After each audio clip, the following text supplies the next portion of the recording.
I say.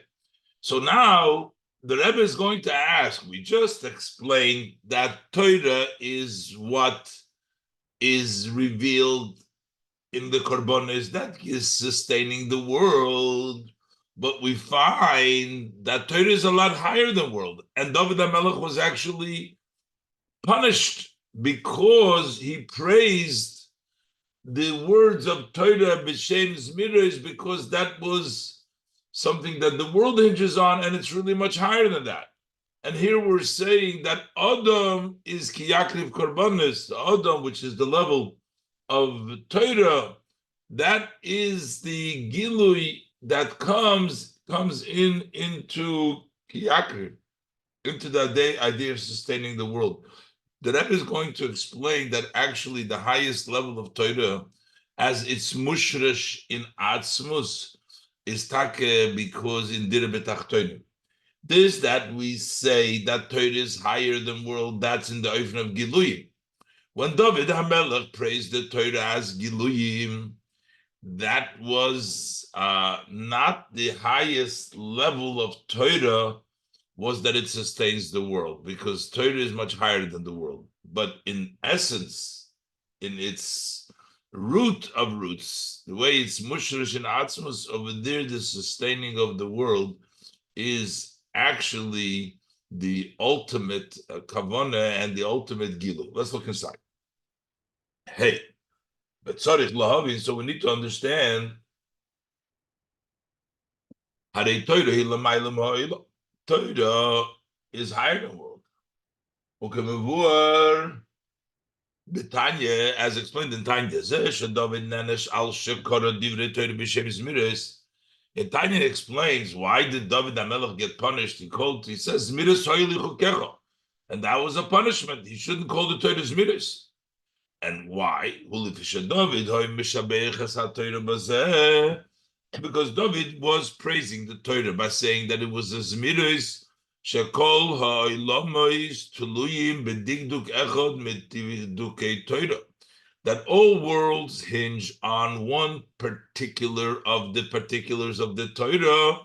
That is how great Torah is, that he was singing for it, that the whole world is so uncomparable to even one halach of Torah. So why was he punished of this? Explains because relative to the Torah, because Torah is united with the Ein Sof Basebihi,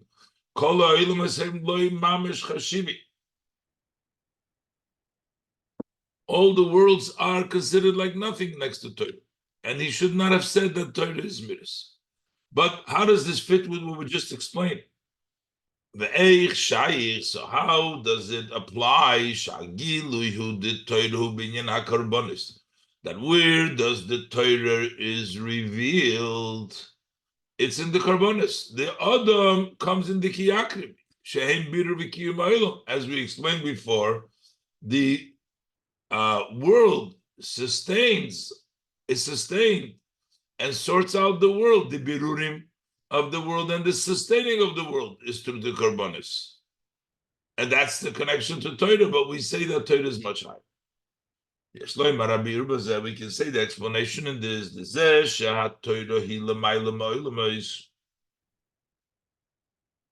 When we say that Torah is higher than world,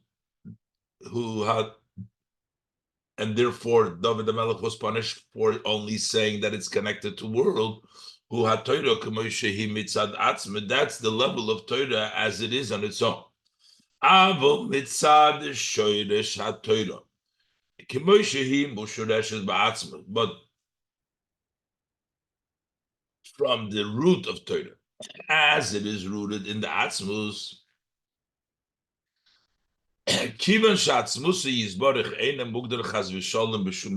since the blessed Atzmus is not defined, it's not in any boundary, God forbid. No boundaries can define Atzmus. Can also be defined by this aspect that all worlds have no consideration or not value anything legabe. It's also can't define him in that. So we can't, he doesn't have to be that the worlds have loy choshev, but he's not defined in that. But the fact that he desired to have a dwelling place in the lower worlds, that he will have a pleasantness of spirit, and of the light from the service of the ones below. So that also, similar to that, also was done in the Torah. That the matters of world do take up space, are important, so to speak, to the Torah, just like relative to Atzmus, so that has a value. So now the world also became valued to the Torah. The Torah mitzad atzm is higher than the world, but once there was this avelis that made up in Torah, also that the worlds of matters of the world should, so to speak, take space in the Torah. It should be important to the Torah world. So according to this, we can explain. So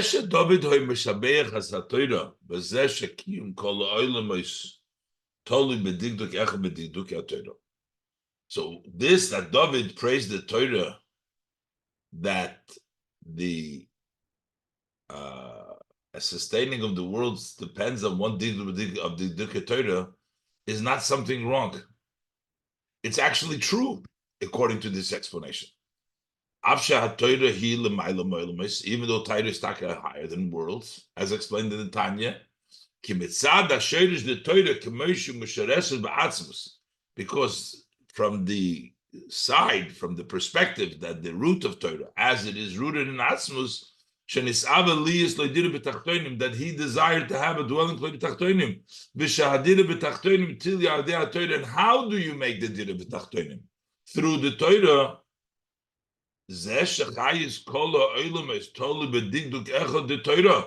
So saying that this vitality of the world hinges on one particular law, specific detail of the Torah, that's actually a praise of the Torah. So this is in the defense of David HaMelech. So why was he punished then? So it comes out that he praised it in the way it's rooted in the Atzmus. And the reason he was punished is when we praise, that is something which is revelation. And from the perspective of the revealed of revelation of Torah, all the words are not considered important. So when David HaMelech is mishabeach, he shouldn't be mishabeach the Torah the way it's in its root. He should be mishabeach the Torah the way it's in its gilui. In its gilui format, Torah is much higher than the world, and by saying Zmiris, that's when Eneshalom. But in truth, what he said was really the praise of Torah, because in Atzmus, since the Dira B'Tachtonim is accomplished through Torah, so there is the sustaining of the world is through Torah. The Rebbe gives another explanation of what it says in Tanya. The Tanya says that the Torah comes from a high place to a low place, and he gives the mashal with mayim, from water. What does the mashal of mayim add to it? The mashal of mayim, the Rebbe explains, adds that the water doesn't really belong up in the first place, it belongs down here.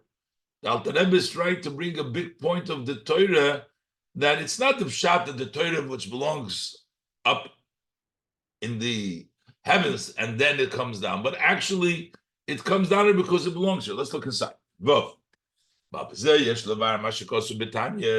This we can explain what it says in the Tanya. Now that we're explaining that it's actually mushrish be'atzmus is dafke in the world in Olam, is la'acharei she'omer. After it says in Tanya, she'tzimtzum HaKadosh Baruch Hu ritzono v'chachmosei v'yiridim l'mato, that Hashem restricted his will and his wisdom, and he brought it down below. So he says, that is why Torah has been equated to water.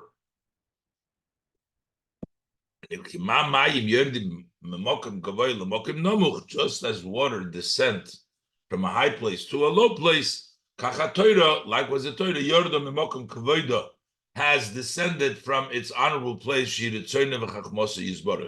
which is Hashem will and wisdom, blessed will and wisdom. That is where it starts. The over there in the level of the Ratzon of Chokhmah from Hashem, there is no thought that can grasp it at all. And from there it journeyed and it descended until it dressed up in physical matters and matters of this world. We need to understand to say this idea that the Torah came down, descended from above to below. Move on, gambali hamashal the mind. We understand it even without the parable of water. What is added in the understanding of the matter that the Torah went from above to below by giving the example of water? We can say the intent, what the Alter Rebbe intends by bringing the Mashal of Mayim, the Kamoi Shemayim, just like by water.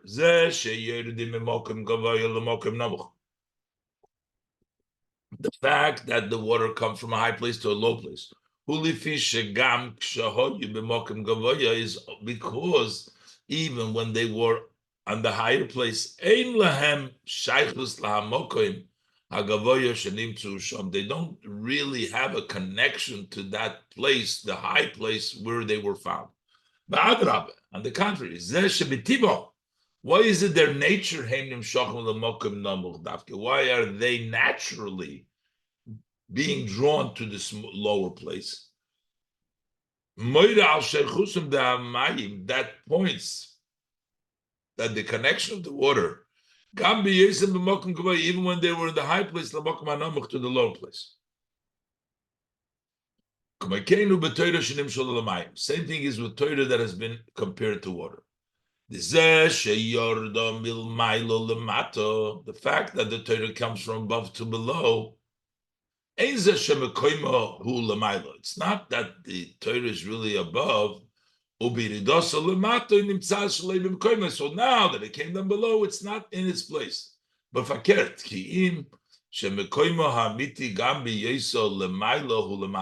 even when it's above, it's still lamato. That's really the true place where it is.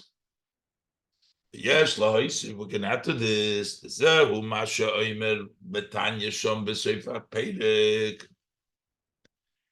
Tanya, in the end of the Perek, he says,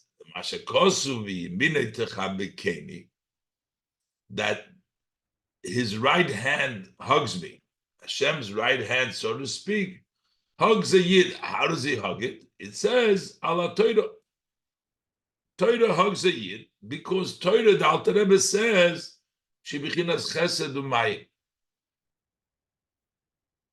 Chesed and water. Water, we understand. We said before about water that it comes down. But what has it got to do with chesed? Why does the Alter Rebbe say chesed u'mayim?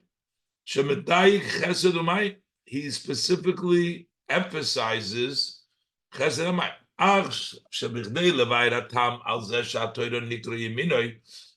In order to explain the reason why the Torah is called the right hand, would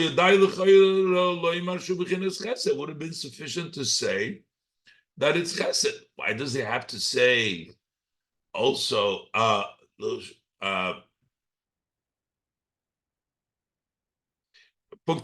I said before? I mean, not the word of mayim, not the mayim. The Meyer. We'll start again from V'yesh Lo Yosef.